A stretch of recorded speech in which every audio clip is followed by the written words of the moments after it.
Entonces, ¿qué tal si cerramos los ojos un minuto, oramos y empezamos? Jesús, te damos gracias por este tiempo, te damos gracias por lo que estás haciendo, te damos gracias por quien tú eres, Cristo. Padre, yo oro en el nombre de Jesús que los velos que se han puesto sobre nuestros ojos sean rasgados ahora y que la revelación de Cristo sea penetrando nuestros corazones. Que en este momento Cristo sea exaltado, que en este momento Cristo tome el lugar de preeminencia, que en este momento Cristo tome el primer lugar en este lugar. Espíritu Santo, yo te pido que reveles a Cristo ahora. Que tomes lo que está escondido en el Padre y nos lo muestres. Queremos conocer a Cristo. Y por eso te pido en el nombre de Jesús, Espíritu Santo, empieza a tocar nuestros corazones. Empieza a abrir nuestros corazones ahora a la revelación de Cristo. Y que podamos ser completamente fascinados por su hermosura. En el nombre de Jesús. Amén. Amén. Si quieren, abramos Hebreos 6 antes de empezar. Hebreos 6. Hebreos 6. Voy a leer todo en Nueva Biblia de las Américas. Si usted tiene su celular, abra su celular y vaya conmigo a los pasajes que vamos a ver.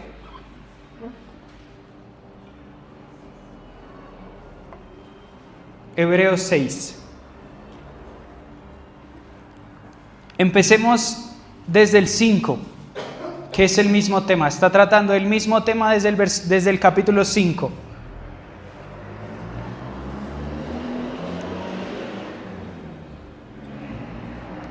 Capítulo 5, versículo 11. Empecemos ahí. Dice, versículo 11 dice, acerca de esto tenemos mucho que decir y es difícil de explicar, puesto que ustedes se han hecho tardos para oír, pues aunque ya debieran ser maestros, otra vez tienen necesidad de que alguien les enseñe los principios elementales de los oráculos de Dios. Otras versiones dice de las palabras de Dios, y han llegado a tener necesidad de leche y no de alimento sólido, porque todo el que toma solo leche no está acostumbrado a la palabra de justicia, porque es niño. Pero el alimento sólido es para adultos, los cuales por la práctica tienen los sentidos ejercitados para discernir el bien del mal.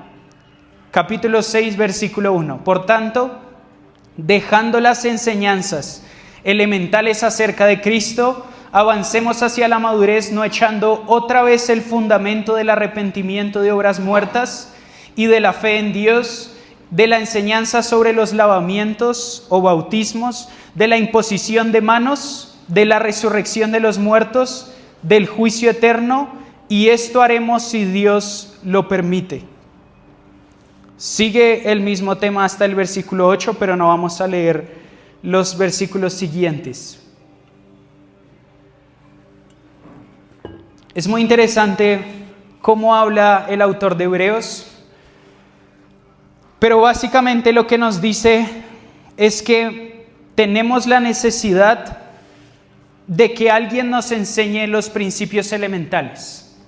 Y está diciendo, porque muchos de ustedes no pueden comer comida sólida, sino tienen que seguir comiendo leche. Y está haciendo una comparación entre un adulto y un niño.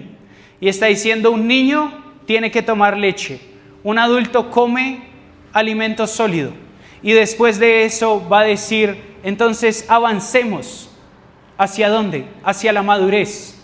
Entonces lo que el autor de Hebreos está haciendo es hermoso, porque lo que está haciendo es, está tomando a las personas que son inmaduras y les está volviendo a hablar acerca de las cosas elementales acerca de Cristo, para que todos alcancen la madurez. Entonces lo que está haciendo el autor de Hebreos es llevarnos a todos, maduros e inmaduros, a la madurez de Cristo. Y está dando dos cosas que son muy importantes, dos características.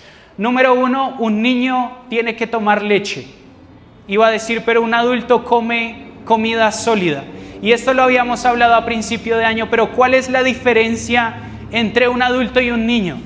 Porque podríamos decir que la diferencia entre un adulto y un niño es la calidad de la revelación que tiene. Entonces, si nosotros entendemos las cosas difíciles de la Biblia, o si alguien viene acá y da una enseñanza que nunca habíamos escuchado, decimos, uy, eso fue un pedazote de carne. Y decimos, eso realmente es carne, entender los misterios de Dios, entender las cosas difíciles de la Biblia, eso es carne. Ahora la leche son los asuntos simples y podríamos decir las cosas básicas del Evangelio. Pero yo creo que esa no es la diferencia entre comida sólida y la leche espiritual. Una característica de un niño es que depende de una persona para alimentarse. Un niño depende de una persona para alimentarse, no se puede alimentar a sí mismo. Necesita de su mamá o de su papá o de la persona que lo cuida para alimentarse a sí mismo. Un niño no sabe cocinar, no sabe buscar su comida y no sabe alimentarse a sí mismo. Ahora un adulto sí. La diferencia entre un niño y un adulto es que un adulto sabe conseguir lo que tiene que comer, lo prepara, se lo sirve y se lo come. Ahora, si nosotros estamos hablando de madurez o si estamos hablando de cómo poner un termómetro en nuestra madurez espiritual, sería esta. ¿Dependo de otras personas para que me alimenten espiritualmente?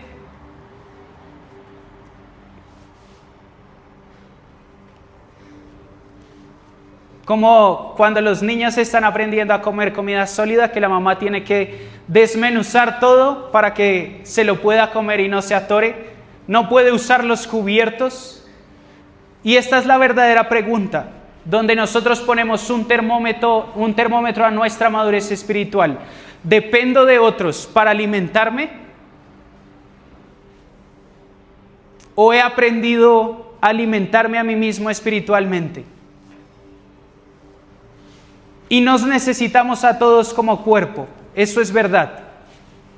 Pero nosotros también debemos aprender a alimentarnos a nosotros mismos. Si yo me acerco solo a las Escrituras, sin nada más, ¿logro entender el mensaje del Evangelio? Ahí empiezo a poner un termómetro espiritual. Y es la pregunta que Jesús le hace a sus discípulos en Mateo 16. Se acerca a sus discípulos y les dice, ¿quién dicen las personas que soy yo? ¿Qué están diciendo los demás acerca del Hijo del Hombre? Mateo 16. Les está haciendo una pregunta que de alguna u otra forma tiene una trampa ahí.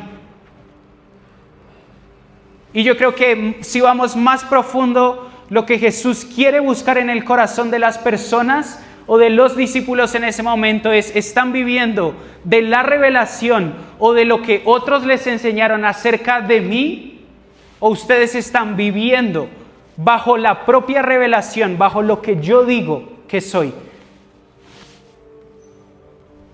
Y allá Jesús nos está poniendo en otro tipo de conversación. No podemos vivir bajo la revelación de otra persona. No se puede vivir bajo la revelación que se da cada domingo aquí acerca de Cristo. Debemos entrar en una conversación más profunda y preguntar, ¿quién es realmente Cristo? ¿Y qué dice Cristo acerca de Él mismo?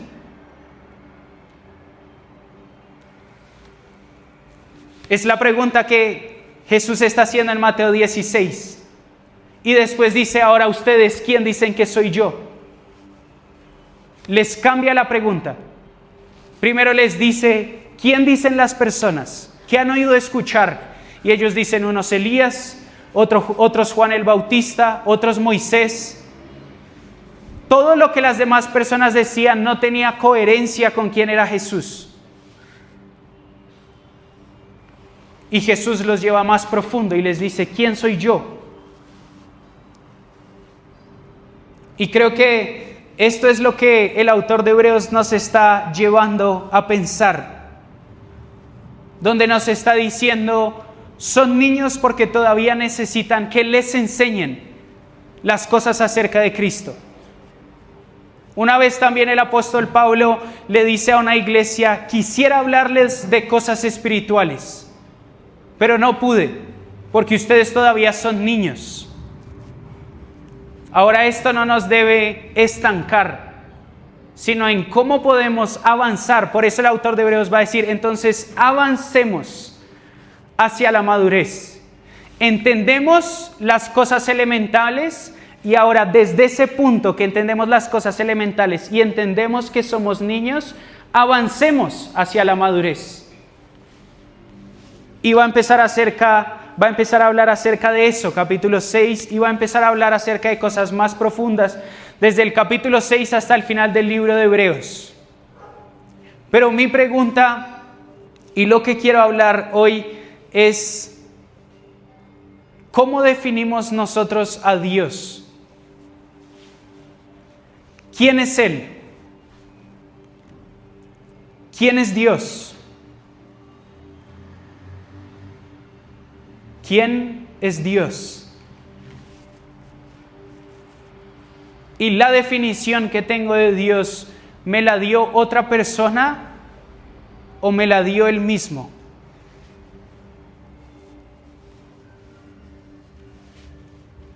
A.W. Tozer, un teólogo que transformó el entendimiento bíblico entre 1800 y 1900, dice, lo más importante de una persona no es lo que piensa acerca de sí mismo.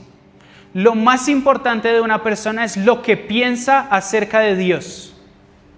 El primer pensamiento que una persona tiene acerca de Dios define completamente la vida que vive esa persona. La pregunta más importante que nosotros debemos responder no es ¿quién soy yo? Es ¿quién es Dios?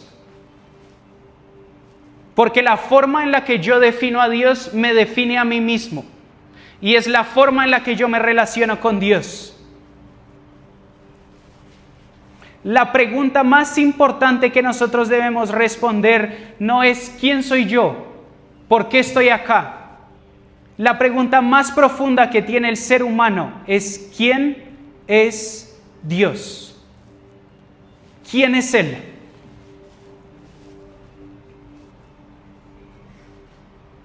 ¿Quién es Él? Cuando nosotros vemos Hebreos 6, vemos ciertas cosas y ya las hemos visto. Vayamos a Hebreos 6:1.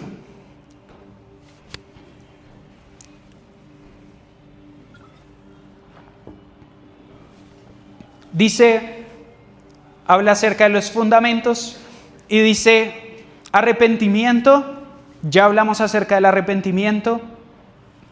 Después dice, de la fe en Dios, hablamos acerca de lo que es realmente la fe. Hablamos acerca de los bautismos, qué tipos de bautismos hay. Hace 8 días Alvarito habló acerca de eso y creo que fue impresionante cómo vemos en el libro de Hechos la diferencia entre el bautismo de Cristo y el bautismo del Espíritu Santo y cómo son dos dimensiones completamente diferentes. Hablamos también acerca de la imposición de manos. Alvarito también habló de eso y tomó 2 domingos para hablar acerca de eso. Y acá entramos en otro tema. Quedan 2 temas: la resurrección de los muertos y el juicio eterno.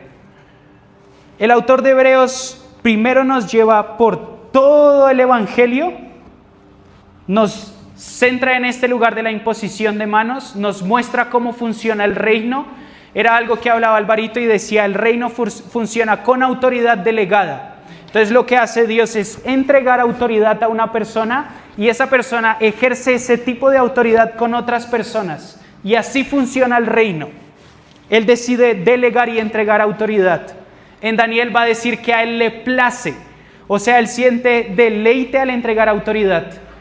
Entonces vimos acerca de la imposición de manos y nos llevó por todo un recorrido del Evangelio. Y después de eso va a guardar dos temas que dice que son elementales, que los debe conocer hasta un niño. Está hablando acerca de niños y adultos. Y está diciendo la resurrección de los muertos y el juicio eterno. Nos está hablando acerca del fin.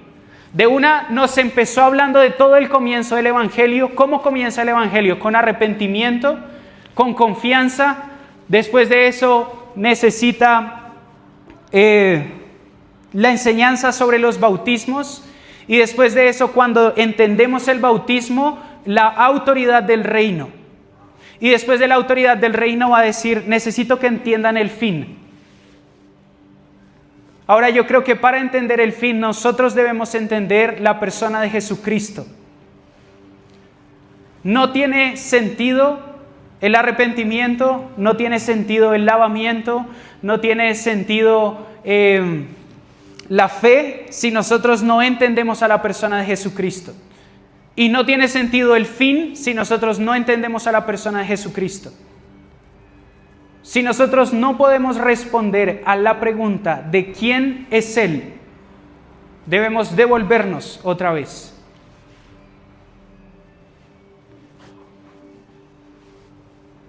Porque no tiene sentido el arrepentimiento si no entendemos por qué nos estamos arrepintiendo.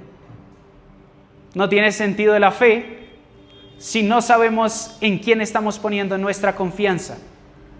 No tiene sentido los bautismos si no sabemos quién es el que está bautizando. Juan el Bautista dijo, viene uno después de mí, que no los bautizará en agua, sino en el fuego, en el Espíritu Santo y en fuego. Entonces, ¿quién es el bautizador? Jesús. ¿Quién es el que delega la autoridad por medio de la imposición de manos? Jesús. ¿Qué fue lo que le dijo Jesús a los discípulos? Vayan y sanen a los enfermos imponiendo las manos en el nombre de Jesús. Si nosotros no entendemos a esa persona, no entendemos el Evangelio. Pablo va a decir que Cristo es el Evangelio. Que tanto conocemos a Cristo. Este es el verdadero centro del Evangelio. Este es el verdadero centro de los fundamentos de la fe. Si quieren, vayamos a Primera de Pedro 2.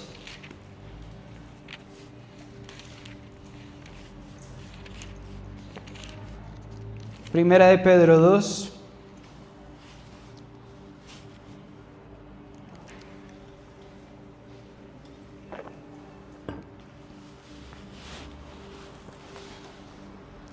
Versículo 1.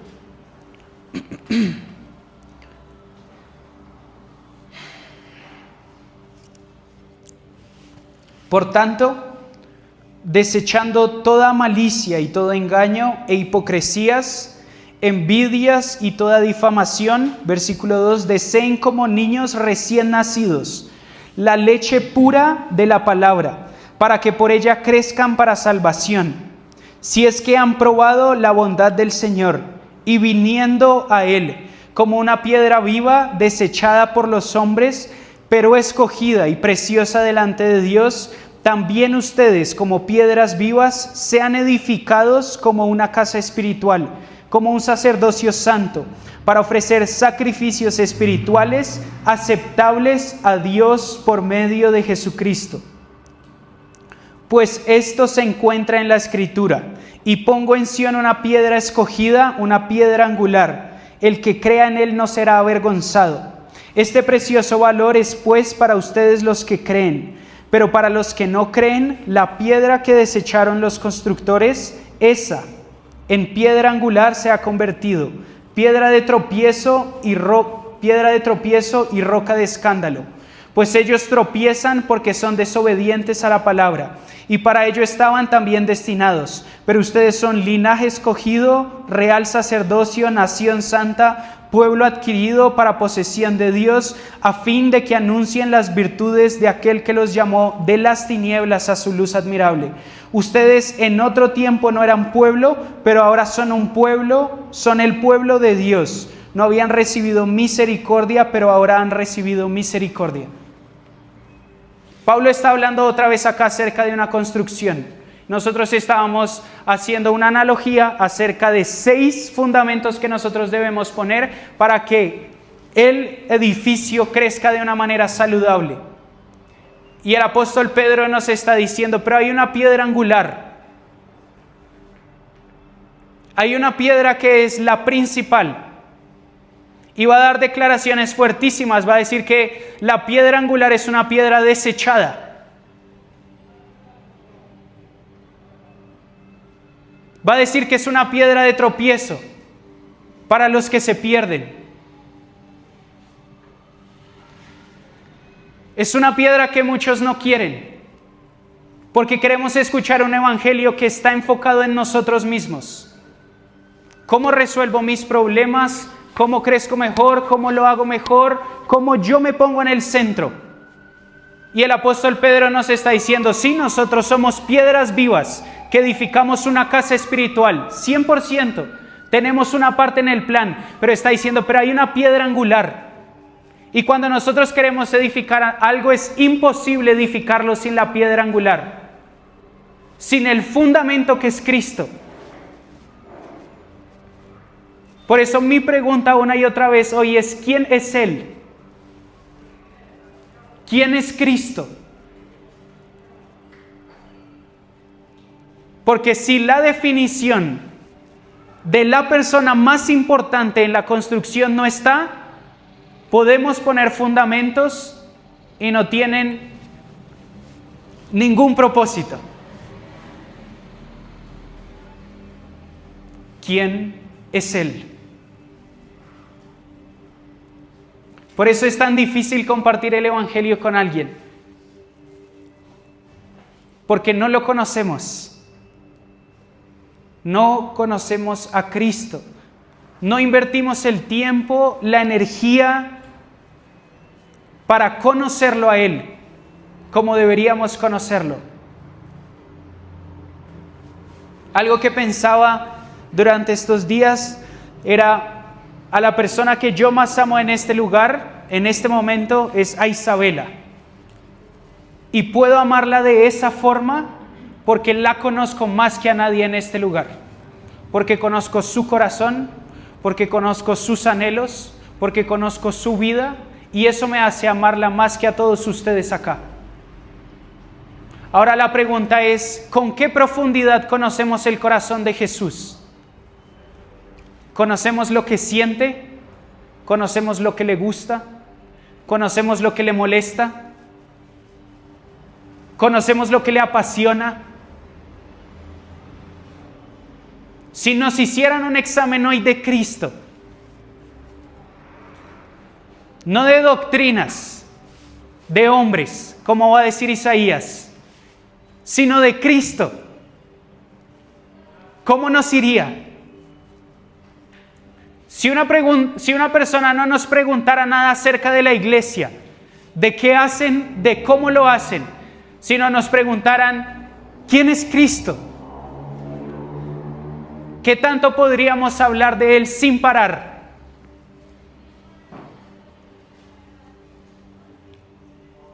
Y creo que acá las personas que tienen una pareja o que conocen a alguien, tienen un amigo cercano, uno puede describir a esa persona.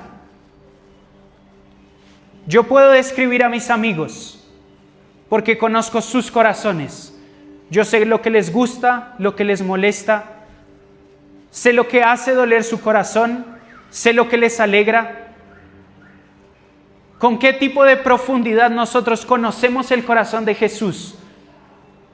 Por eso vivimos la vida que vivimos, porque no conocemos realmente quién es ese hombre. Por eso cada vez que pecamos nos alejamos de Jesús. Por eso seguimos cargando culpas de nuestro pasado en nuestro corazón, porque no conocemos realmente quién es ese hombre.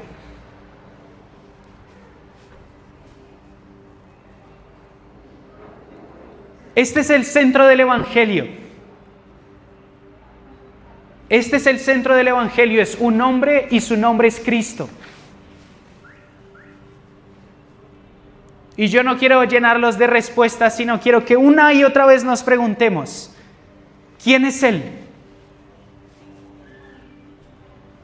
Me gusta lo que dice John Piper. John Piper dice que la calidad del corazón de una persona se mide por los afectos que tiene. Cuando está diciendo los afectos que tiene es en lo que se deleita. La calidad del corazón de una persona se mide por en qué encuentra placer.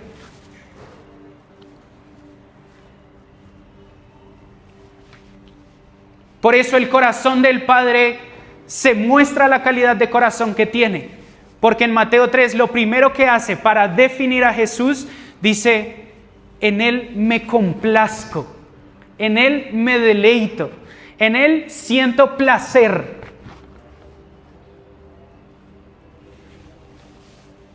¿Qué tipos de placeres tenemos en nuestro corazón?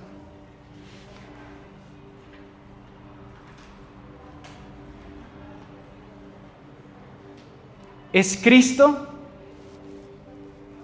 el placer de nuestro corazón? ¿O hay cosas que compiten con que mi corazón esté volcado a Él? Estamos diseñados, el autor de Eclesiastés lo va a decir, Dios ha puesto eternidad en nuestros corazones. La única forma de saciar el deseo de eternidad que tenemos en nuestros corazones es por medio de alguien eterno. Nuestros hijos, nuestro trabajo, nuestro esposo o nuestra esposa, nuestro éxito, no satisface ni en 1% el deseo de eternidad que tenemos por dentro. Estamos hechos para cosas mayores.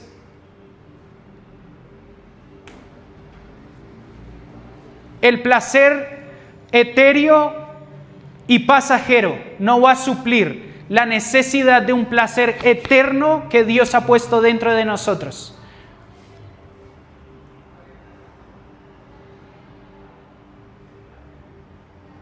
Mi pregunta una vez más, ¿quién es Él? ¿Por qué hubo personas que encontraron ese placer y su vida fue completamente transformada? Pablo, Hechos 9. Su corazón estaba completamente desviado y decía, por celo, yo estoy haciendo esto por celo de Dios. Había un deseo de celo, de justicia en su corazón y por eso estaba persiguiendo a la iglesia. Estaba buscando algo mucho más profundo dentro de sí mismo. Cumplía la ley, circuncidado al 8º día, fariseo de fariseos. Frente a la ley, el mejor. Había un deseo de santidad en su vida. Y fue mientras estaba persiguiendo a la iglesia en Hechos 9, donde se le apareció un hombre y le dice, ¿por qué me persigues? Saulo, ¿por qué me persigues? Y un solo encuentro con esa persona que su alma estaba buscando y anhelando, lo transformó en el mayor apóstol que conocemos, la persona que más ha predicado, que más ha impactado a la iglesia.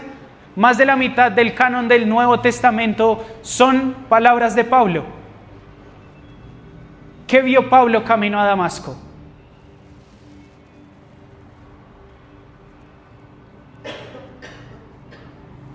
¿Qué vio Pablo camino a Damasco?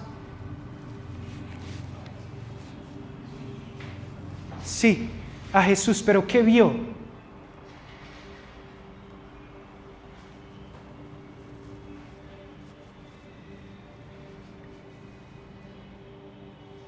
¿Qué vio Abel? Que presentó una ofrenda agradable a sus ojos. Siempre que hubo un encuentro con Jesús, hubo una transformación completa en la vida de una persona. No podía permanecer estática y de la misma forma. Todas las personas que se encuentran con la santidad de Dios, con la perfección y la hermosura de Jesús, no pueden ser iguales.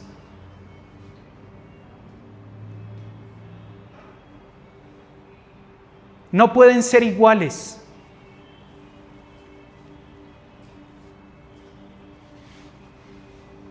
Si no estamos siendo transformados, ¿a quién estamos viendo?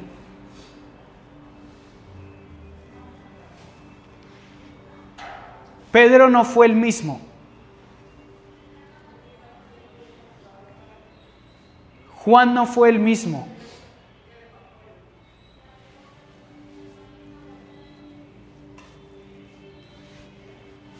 Creo que esto debe mover nuestros corazones a lugares profundos. ¿Quién es Él?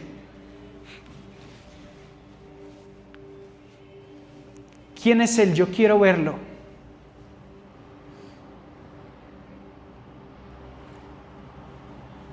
Debe ser nuestra oración. ¿Quién es Él? He escuchado hablar, me han contado, he escuchado testimonios. ¿Quién es Él?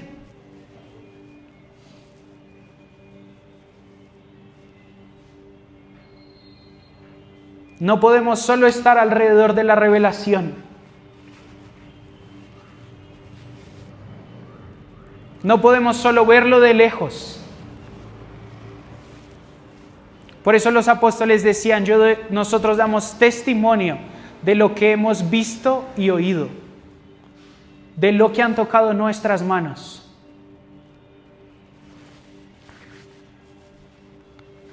Ahí podemos empezar a pensar, ¿qué he visto y qué he oído?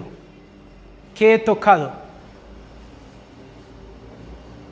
Y si no he visto y no he oído y no he tocado, creo que la oración de David debe empezar a penetrar nuestros corazones en Salmo 34:8. Yo quiero probar y ver que tú eres bueno. Quiero probar y quiero ver.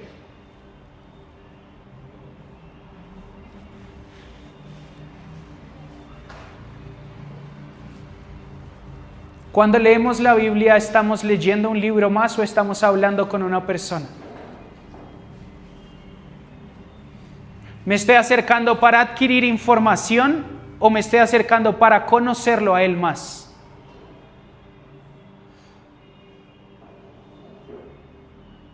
Porque cuando uno realmente está enamorado, uno quiere conocer las profundidades del corazón de la persona que está conociendo.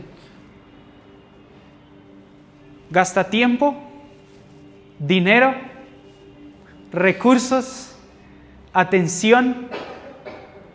El corazón se mueve, se sienten mariposas en el estómago. ¿Cuándo fue que nuestro corazón y nuestra vida dejó de sentir esto por Jesús? Porque si nosotros queremos entender la resurrección de los muertos y el juicio eterno, todo se trata acerca de Jesús. La resurrección se trata acerca de Jesús, el juicio se trata acerca de Jesús, porque quien desprende los juicios es Jesús. Entonces, si no conocemos la totalidad y quién es Jesús, cuando venga a hacer justicia a la tierra, nos vamos a ofender con Jesús.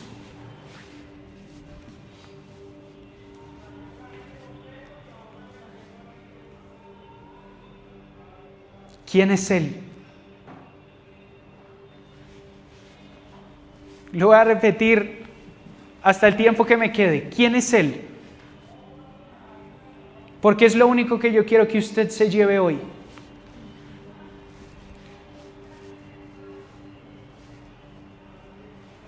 Hubo algo que movió mi corazón más o menos hace un año, cuando empecé a entrar a las profundidades de Jesús y hacer un compromiso en estudiar y conocer a la persona de Jesús. Pero una persona preguntó, si hubiera un estadio repleto de personas, 80,000 personas, y alguien le pasa el micrófono. Tiene la atención de 80,000 personas que no creen en Jesús. Y le dicen, hable acerca de ese hombre. No me hable acerca de otra cosa, hábleme acerca de él.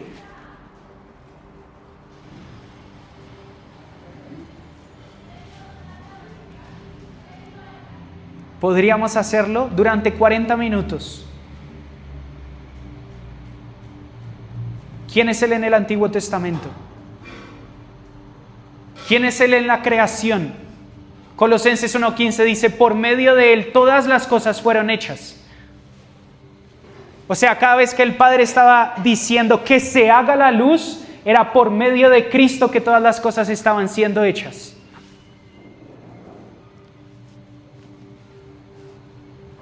¿Quién es Él?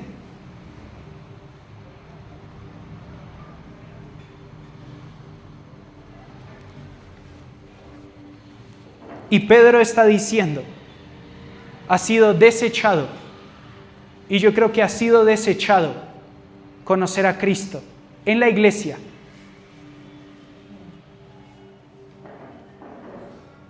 Juan 17, vamos a Juan 17.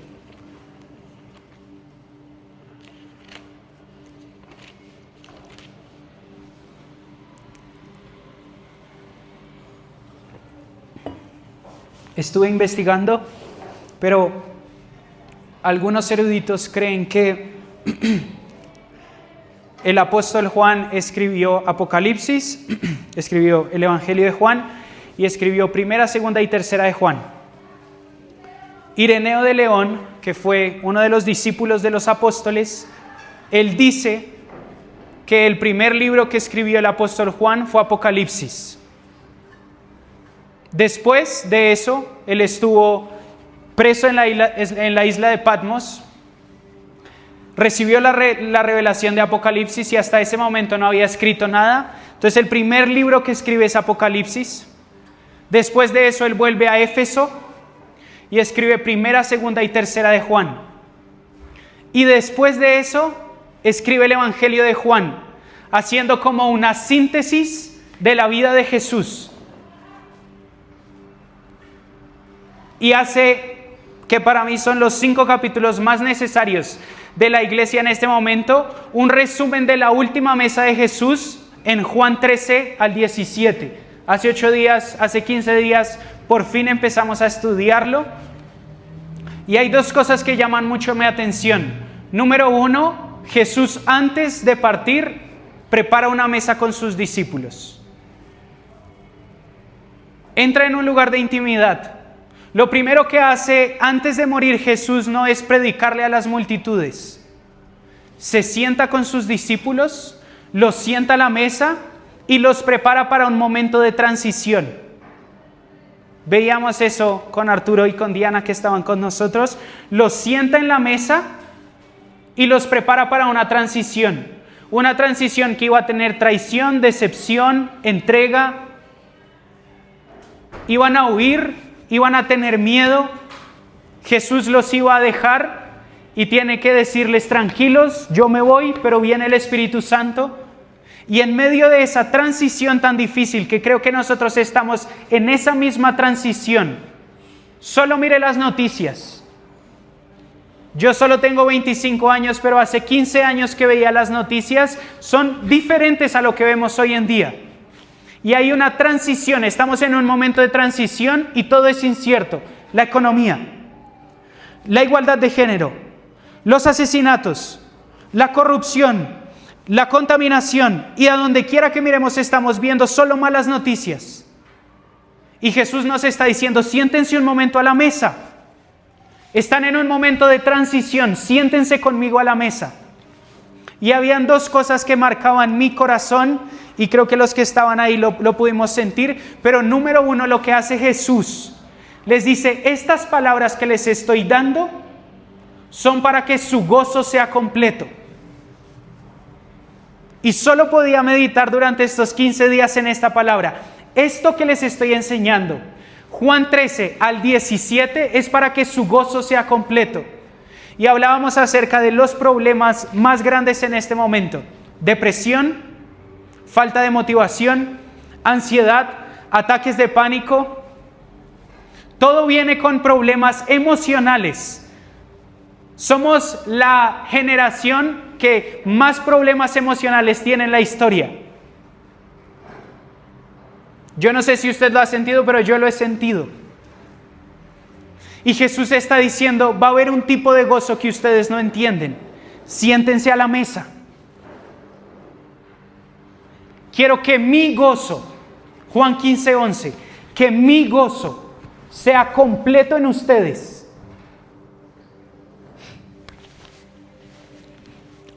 Siempre pienso en el título de esa película que dice En busca de la felicidad. Todos estamos en esta que muchos empresarios dicen la carrera de la rata, donde estamos buscando ese placer, esa felicidad. Los lunes todos estamos buscando ese boost de energía para continuar la semana. Y el miércoles otra vez. Y Jesús está diciendo, siéntense a la mesa. Una mesa, mi gozo va a ser completo en ustedes. Escuchen estas palabras. Está hablando acerca de Juan 13 al 17. Escuchen estas palabras. Mi gozo va a ser completo en ustedes.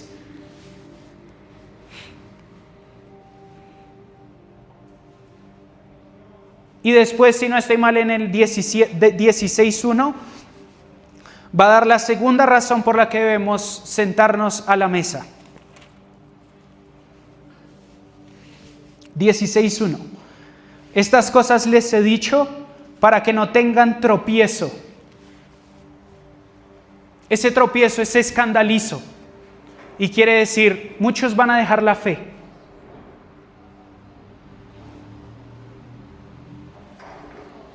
Nos está diciendo dos cosas que son impresionantes. Mi gozo va a ser lleno en ustedes, va a ser completo en ustedes. Y está diciendo, y los estoy salvando de que tropiecen.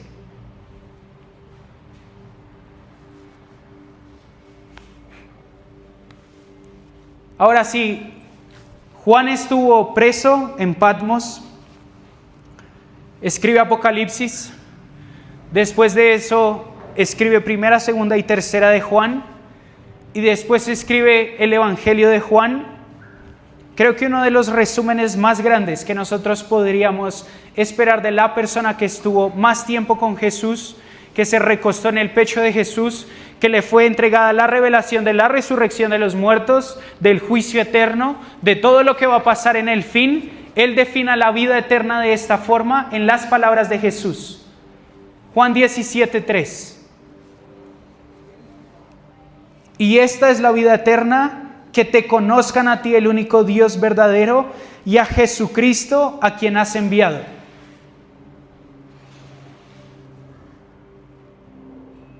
Jesús no nos está definiendo la vida eterna bajo una oración. Nos está definiendo la vida eterna bajo un caminar de conocimiento basado en una persona, Él mismo. Y después, si usted va a Juan 21,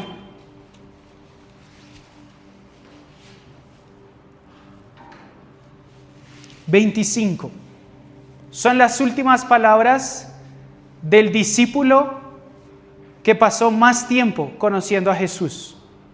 Pedro murió a temprana edad, Pablo murió a temprana edad, pero él no murió. Y el versículo 25 dice, y también muchas otras cosas que Jesús hizo, que si se escribieran en detalle, pienso que ni aun el mundo mismo podría contener los libros que se escribirían.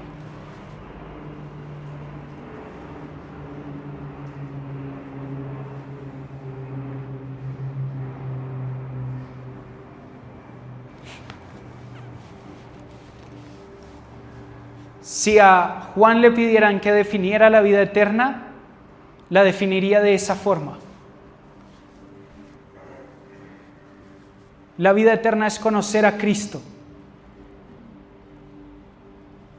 Después en primera de Juan va a decir, es conocerlo y obedecerlo.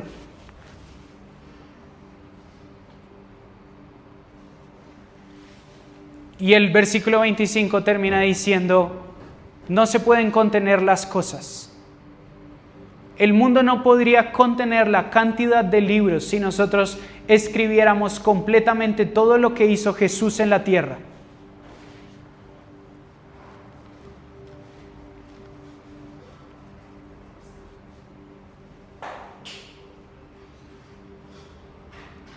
¿Quién es Él?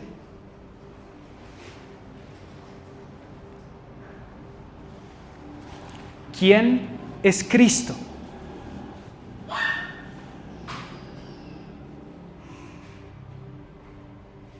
Y si no lo hemos visto, tenemos que verlo.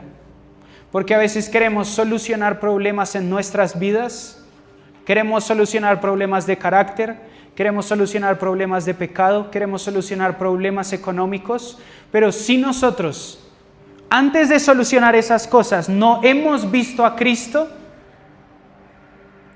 debe crearse una urgencia en nuestros corazones.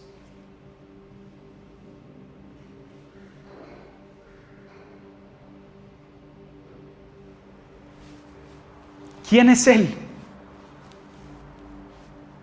Primera de Juan 5:12.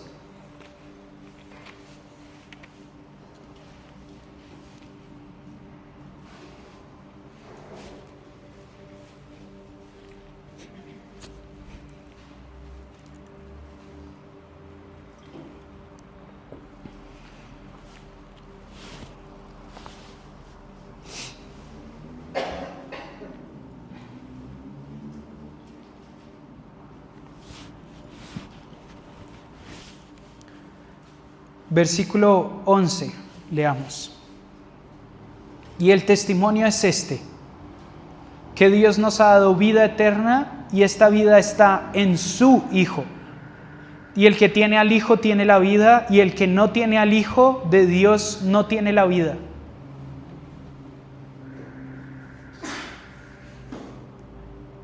Y el testimonio es este, que Dios nos ha dado vida eterna y esa vida está en su Hijo. El que tiene al Hijo tiene la vida, y el que no tiene al Hijo de Dios no tiene la vida.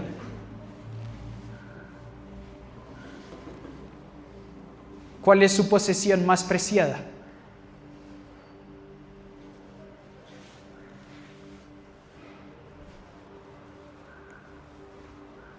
¿Qué es aquello a lo que se aferra?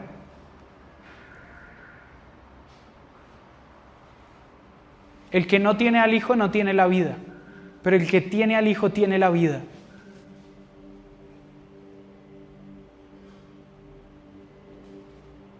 Por eso una vez y otra vez y otra vez en los Salmos se va a repetir, Dios es mi porción, Dios es mi herencia.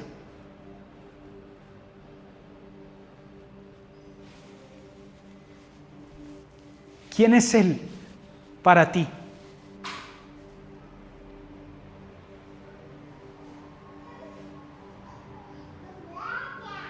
¿Quién es Cristo? Es el principio del Evangelio. Por eso Jesús va a describir a una persona que encuentra al Hijo,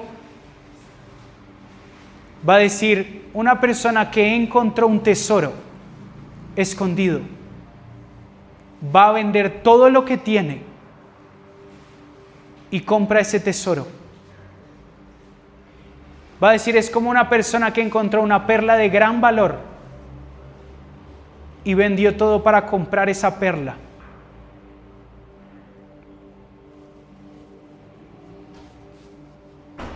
Yo me hago esta pregunta una y otra vez. ¿Yo vendería todo lo que tengo para conocer a Cristo? ¿Para tener a Cristo? Y no estoy hablando de salvación por obras, ni que tengamos que hacer nada, pero Dios prueba nuestros corazones. ¿Qué me dolería entregar por causa de Cristo?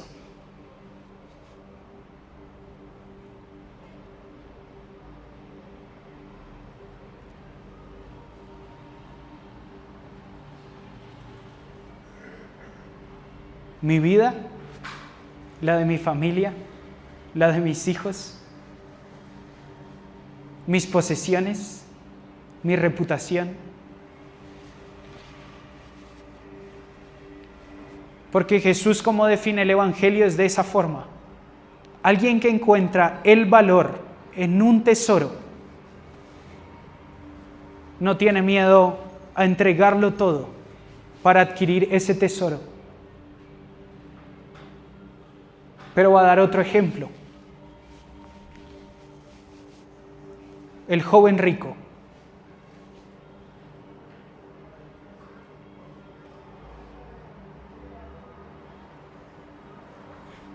¿Por qué Jesús era tan enfático en las cosas materiales? Porque nosotros encontramos y buscamos el placer que debemos sentir en Él en cosas materiales. ¿Quién sabe si el joven rico pudo haber sido el 13º discípulo de Jesús? Porque le dijo, sígueme, como a los 12.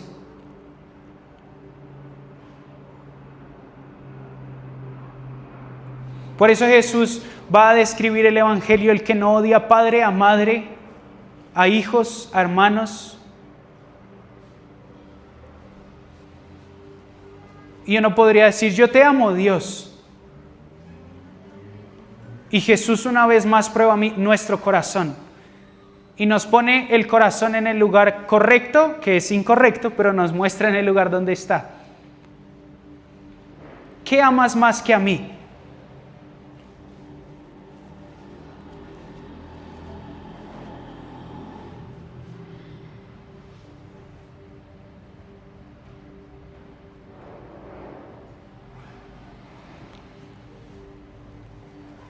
Si el corazón o la salud de nuestro corazón muestra o se revela por las cosas en las que tenemos nuestro afecto, ¿no sería lógico que siguiéramos el patrón de Dios? Mi corazón siente placer en el Hijo.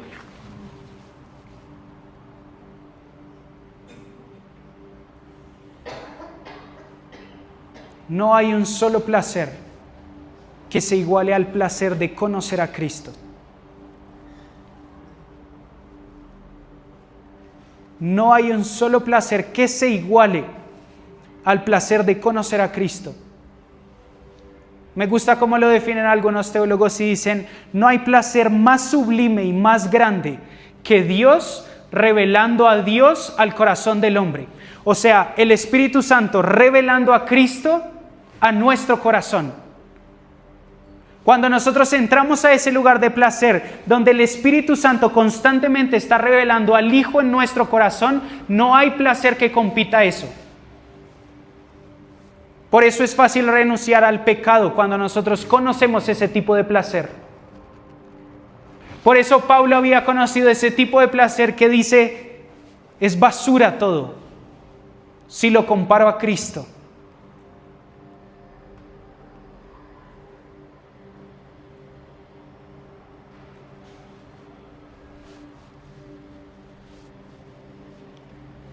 Es basura. Todo.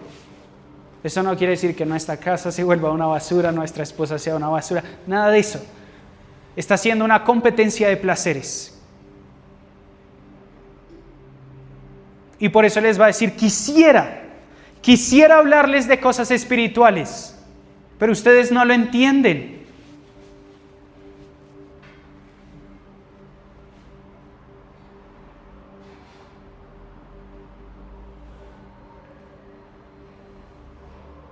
Por eso Dios siempre nos hace la invitación, Isaías 56. Los llamaré a mi casa de oración y los recrearé en mi templo. Ese recrearé es diversión.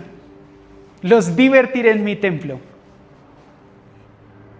Mi gozo estará lleno en ustedes, no tropezarán. Salmo 16, hay delicias a mi diestra y plenitud de gozo. Una y otra vez Dios pone una mesa delante de nosotros y nos dice, ¿qué van a comer? Fue solo cuando el hijo pródigo salió de la casa de su padre y se dio cuenta que incluso los servidores, los esclavos comían mejor que lo que él estaba comiendo, que él dijo: ¡Ah!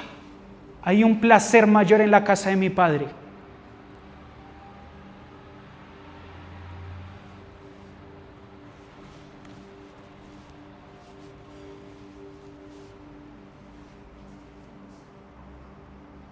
Hay placeres eternos que no se comparan.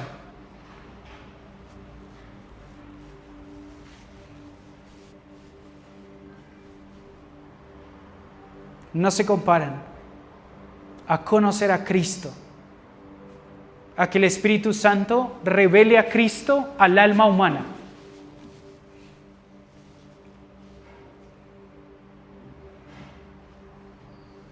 Yo no he sentido ese placer. Algunos podrían decir: busquémoslo. Yo no he visto a Cristo. Busquémoslo.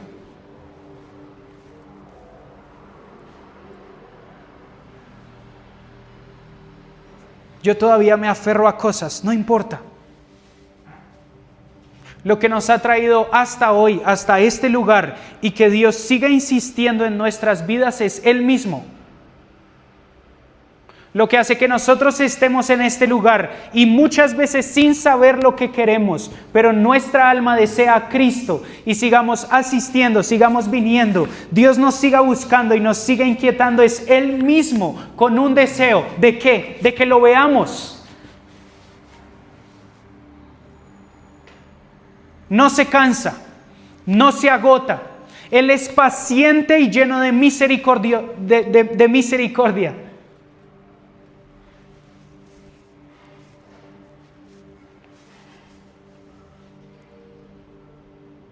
Una y otra vez, no va a parar, no va a parar, no va a parar hasta que ustedes me vean. Hasta que dejen de llenarse de placeres que no los están llenando y solo está haciendo que su corazón se rompa.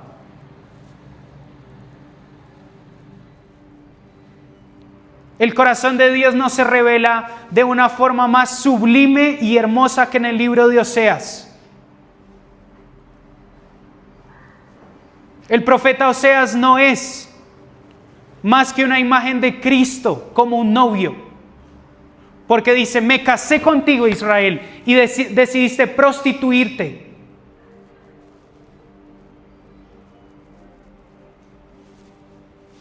¿Y qué dice Dios?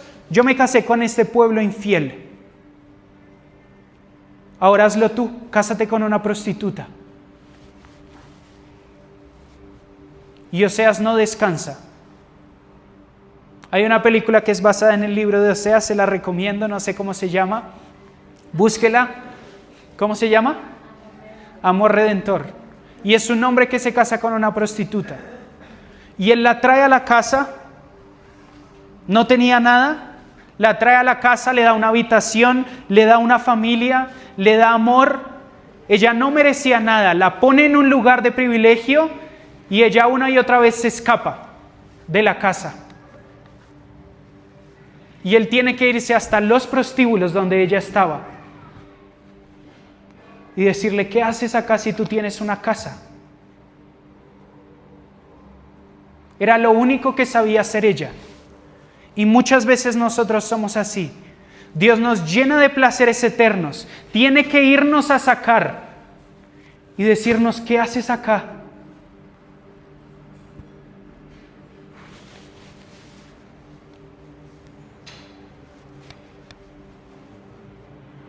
¿Quién es Él? Podríamos seguir hablando 3 horas acerca de quién es Él, de su corazón, de su compasión, de su ternura, de su hermosura, de su perfección, de su belleza, de su paciencia, de su humildad, de su misericordia, de su justicia, de su celo, de su rabia, de su ira.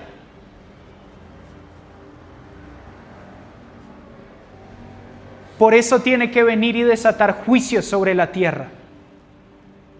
Porque no hay otra forma que creando una nueva tierra y un cielo nuevo donde su corazón y su amor puede ser derramado de manera real. Está dispuesto a ir en contra de todo lo que quite los ojos de su iglesia a Él. Por eso cuando veamos lo que viene antes de la resurrección de los muertos, es juicio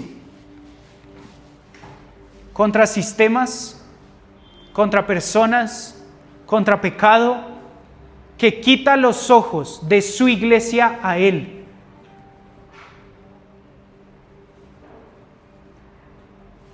Oseas es solo una imagen de lo que va a pasar en los últimos tiempos, de un Dios celoso, para decirle a su iglesia, como dijo en Jeremías. Con esto quiero acabar. Si quieren vamos, si no estoy mal es Jeremías 12, si no me falla mi memoria.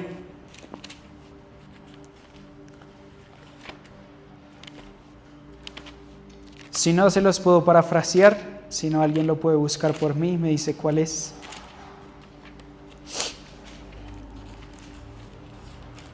Jeremías 12.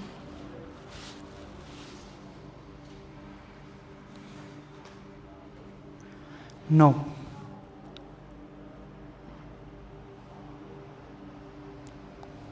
Será Jeremías 52. ¿Tiene algún 2? Si alguien me puede ayudar, donde Jeremías dice: escandalícense, oh cielos, porque mi pueblo ha cometido 2 pecados. ¿Ya lo tienen? ¿Alguien que se lo sepa?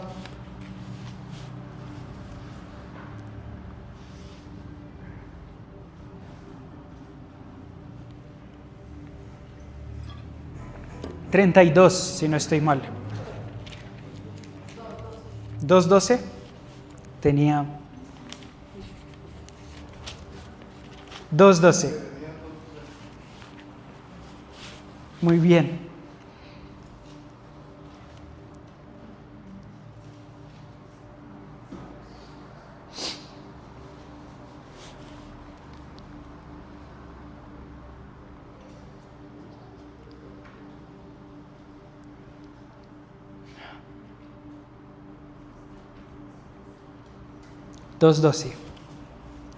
Mire lo que dice Dios.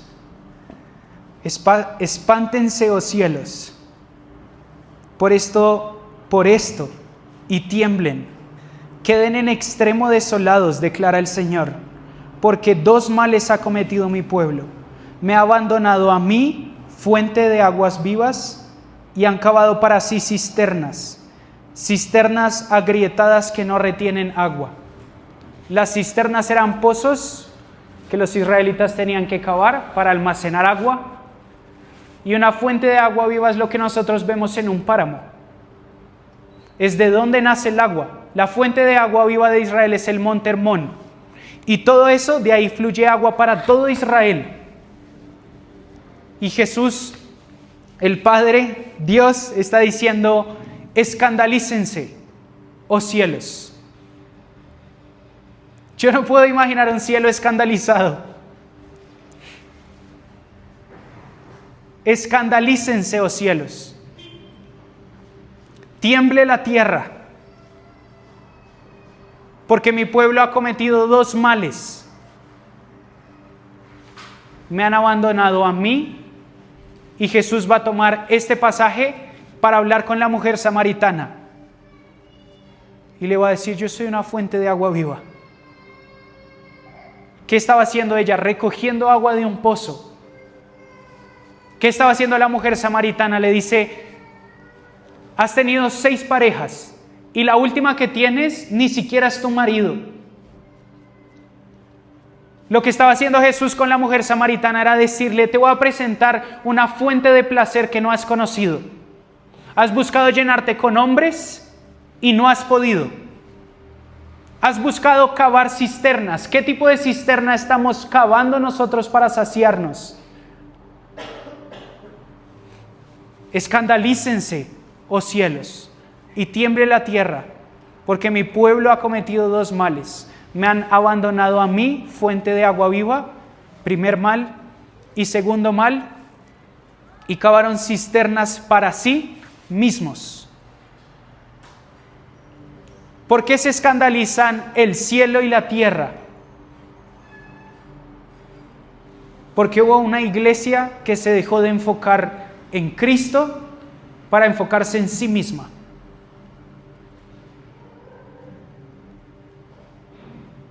La consejería no va a funcionar, la ayuda no va a funcionar, lo que necesita no va a funcionar si nosotros no ponemos el primer amor en el primer lugar.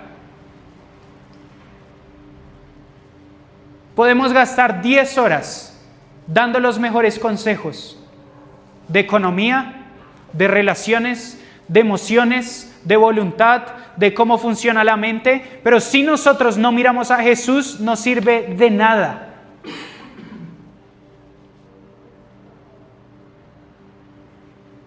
De nada nos sirve.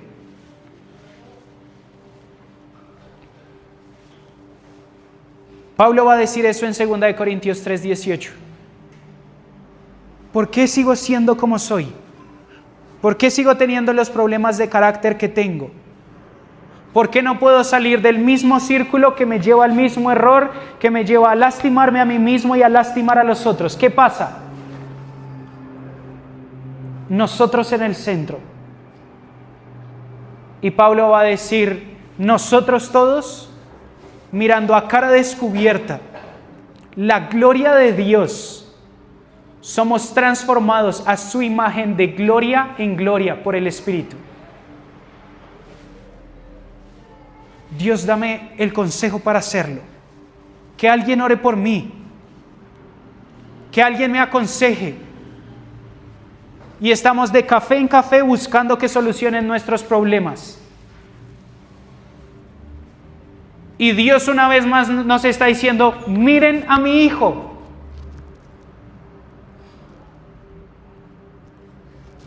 ¿Quieren ser transformados de gloria en gloria? Miren a mi hijo. No hay otra fórmula. No hay otra idea. Miren a mi hijo. Porque cuando lo miramos, algo pasa. Somos transformados de gloria en gloria. A su misma imagen. Es el milagro del Evangelio que un pueblo, solo por mirar a una persona, es transformada a su misma imagen. Pero versículos antes Pablo va a decir, pero es que tienen embotado el entendimiento. Tienen velos delante de sus ojos que no dejan ver a Cristo. ¿Cómo lo miro? ¿Cómo hago? Deme un minuto más y vamos, abra la Biblia rápido en Efesios 1.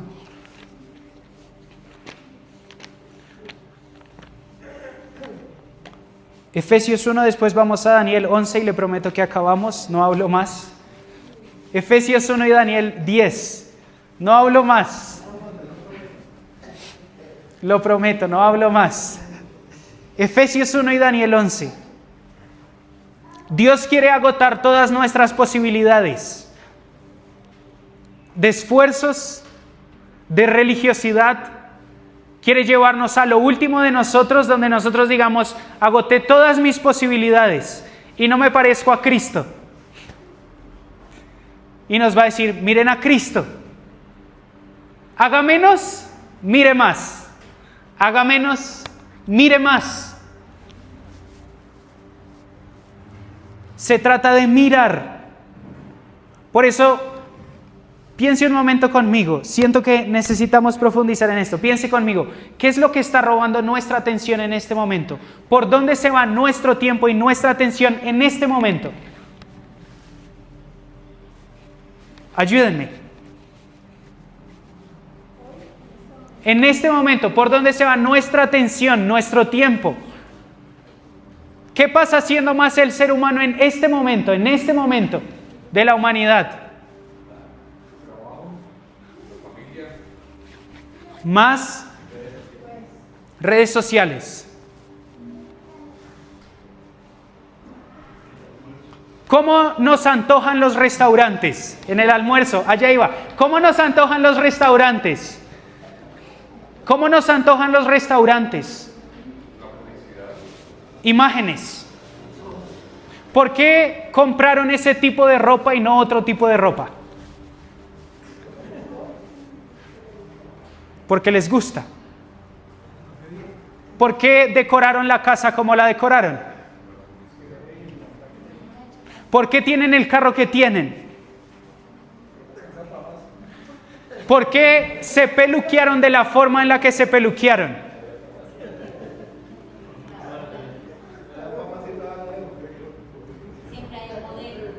Siempre hay un modelo. Quienes somos hoy es el acúmulo de lo que hemos contemplado hace 10 años. ¿Contemplé el peluqueado que tengo? Sí, se lo vi a alguien y me lo hice. ¿Contemplé la forma en la que me he visto? Sí, se lo vi a alguien y me gusta. ¿Contemplé una casa y la decoré de esa forma? Incluso contemplé una familia y es lo que tengo en este momento. El resultado de lo que somos en este momento es la contemplación de los últimos años. Es haber mirado. Por eso Jesús va a decir, el que tiene su ojo bien, está bien. El que tiene su ojo mal, está mal. Porque nos está direccionando hacia la contemplación. Somos hoy quien somos porque hemos decidido contemplar cosas. El carro, la casa, la familia, la ropa, el peluqueado. Hemos contemplado cosas. El trabajo. ¿Qué hace uno cuando está pensando en un mejor trabajo? Cerrar los ojos y pensar, si yo estuviera en esta oficina, tuviera este puesto, tuviera este salario, yo haría esto. Contemplación. Si yo tuviera esto, yo haría esto. Si yo tuviera este carro, yo haría esto. Si yo tuviera esta ropa, yo me vería así. Y todo lo empezamos a girar en torno a la contemplación. Ahora, eso es una respuesta natural del ser humano. Yo hago los mismos gestos, las mismas cosas que mi papá, porque lo llevo contemplando 25 años. No sé si les ha pasado, pero en un momento están sentados y de pronto yo estoy recostado así y miro y está mi papá con el mismo gesto. ¿Qué pasó? Pasé 25 años contemplándolo. La única respuesta que tengo es ser como él. ¿Qué pasaría si hiciéramos un compromiso hoy de contemplar a Cristo? En 5 años no seríamos los mismos.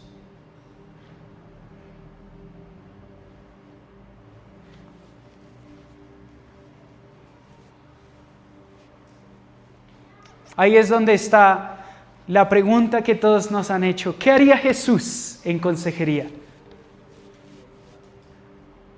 Si pasamos años contemplando a Jesús, lo que va a salir dentro de nosotros son respuestas que daría Jesús.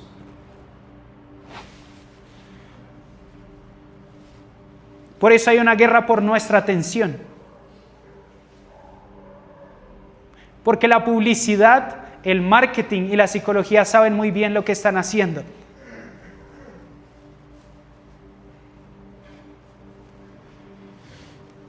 Lo que Dios dice hace 2000 años, la publicidad lo descubre hace 10.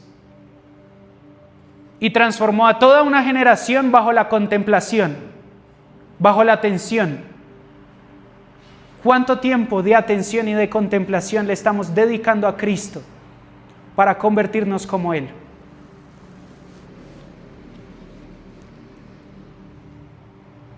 Mi problema es la ira. Contemple la mansedumbre y la humildad de Cristo. Mi problema es que no puedo controlar la lengua. Contemple aquel cordero que fue llevado al matadero y no pronunció una sola palabra. Y no lo contemple una vez, llámese el versículo, contémplelo 10 años. Nunca nos vamos a cansar de contemplarlo. Contémplelo mientras estaba en la cruz y no pronunció una sola palabra en contra de los que lo estaban matando. ¿Cómo hacer con la economía? Contemple a Cristo, 30 años, nadie lo conocía, trabajando en el negocio de su papá.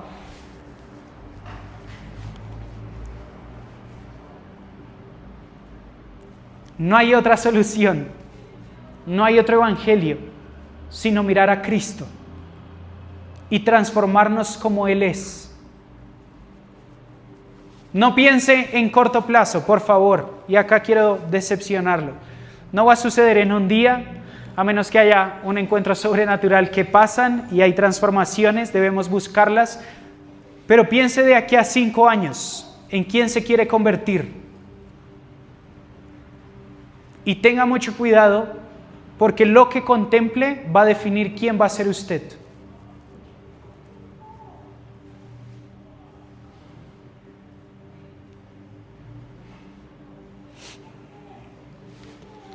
Por eso Efesios 1, tómelo, léalo y hágalo una conversación. ¿Cómo cambia la Biblia en que sea información a que sea una conversación? En cómo nos acercamos. Jesús nos enseñó a orar. Nos dijo, ¿cómo empieza la oración que Jesús nos enseñó? Padre nuestro.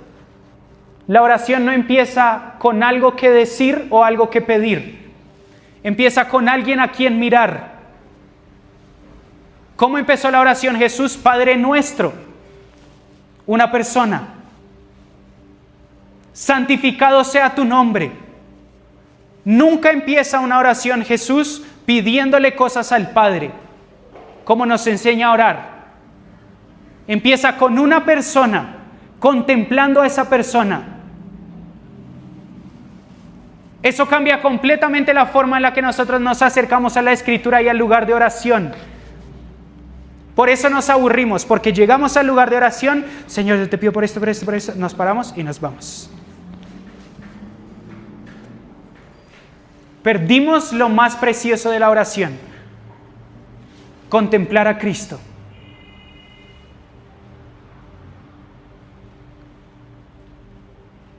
Hasta lo último de la oración, Jesús va a pedir o nos va a enseñar para pedir por nuestras necesidades. Solo grábese esto.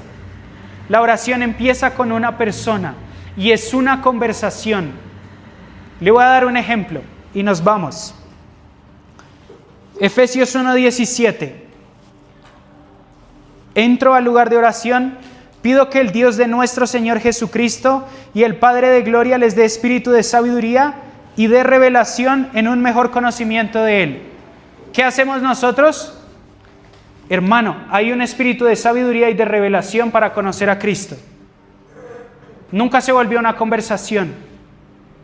Eso hacemos con Juan 3:16.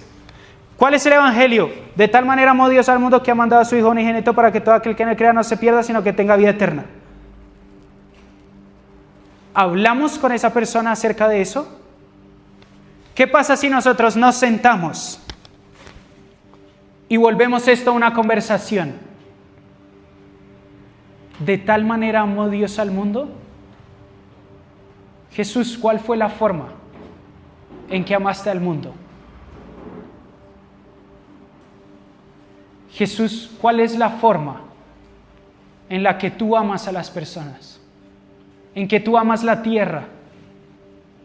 Jesús, ¿por qué no me hablas acerca del amor que tienes por el cosmos?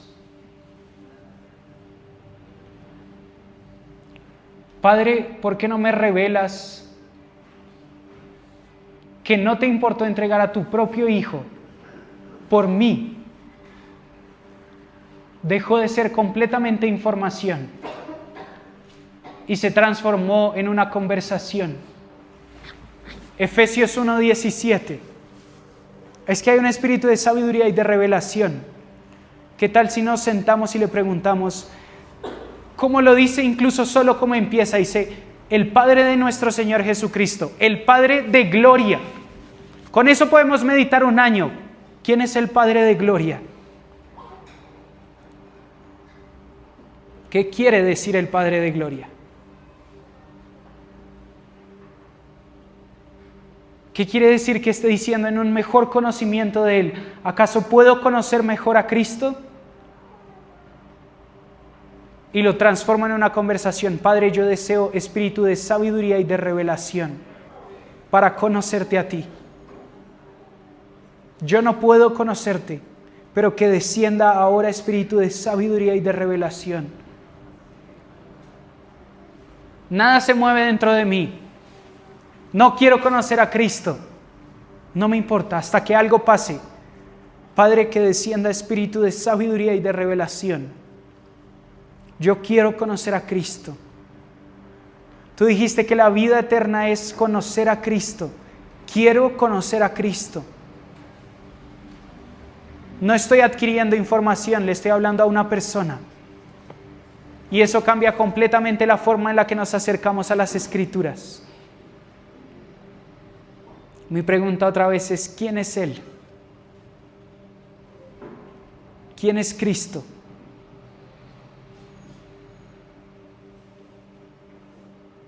Yo solo espero que nunca se le olvide esa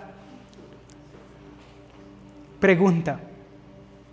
Dios no se cansa de hablar acerca de su Hijo. Y si nosotros le preguntáramos, ¿cuál es la conversación que más te gusta? Al Padre.